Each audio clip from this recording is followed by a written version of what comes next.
Mimics are shape-changing predators able to take on the form of inanimate objects to lure creatures to their doom. Mimics are a staple of RPGs, so how can we make them interesting? This is how they would normally be run.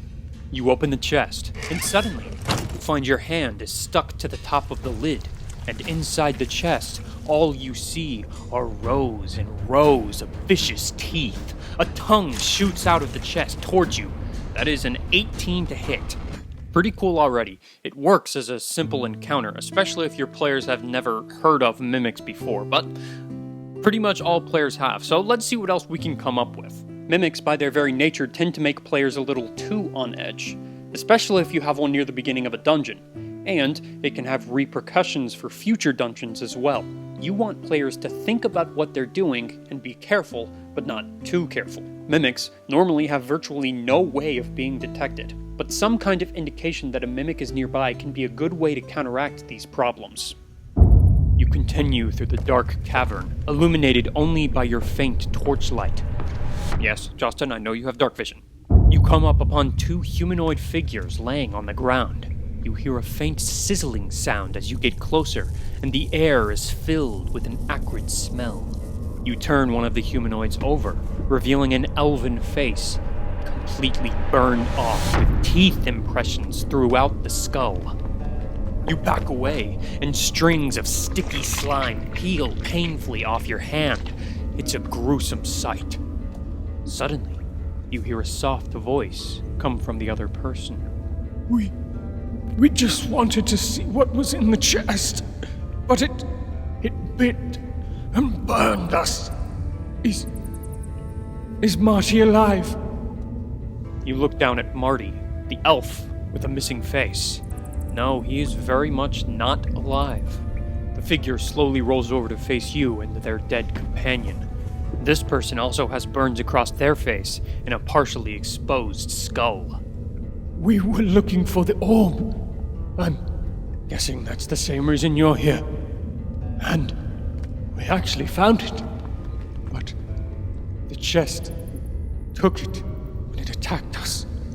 You shouldn't go any further. And whatever you do, don't open the chests down here. The man lets out his last breath.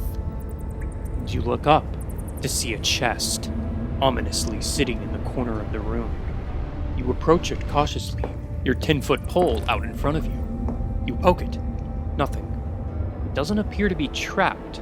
You go up to it, placing your hand on the lid to open it. And you do so. All that's inside is a spider web and a minor healing potion.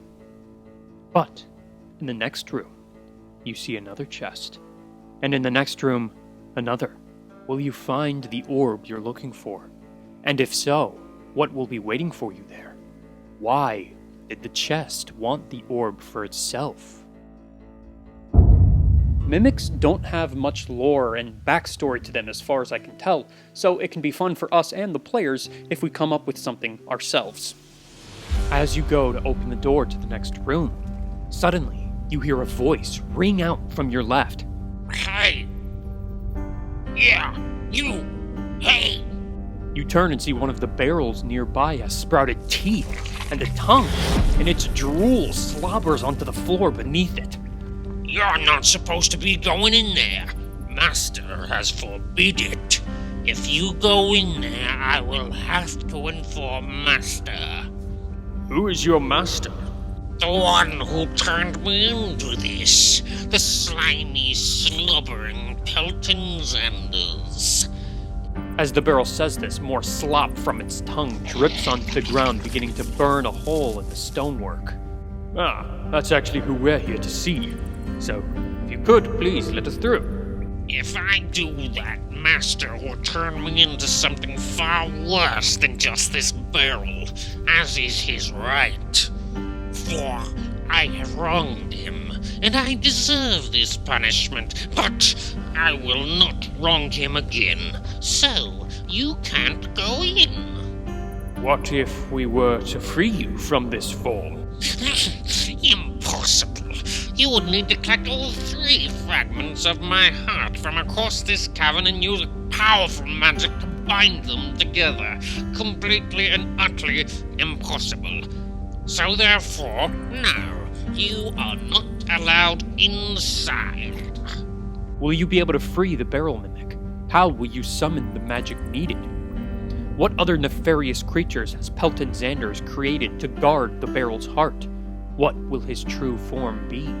Obviously, if I were to run these encounters, I'd have answers to all of these questions, and I would develop everything a little bit further. But that is how I would make Mimics interesting. What about you? If you like this video, hit subscribe to see more like it. And if you want to see more cool miniature shots, take a look at our show Table for Two, where we play a tabletop RPG ourselves.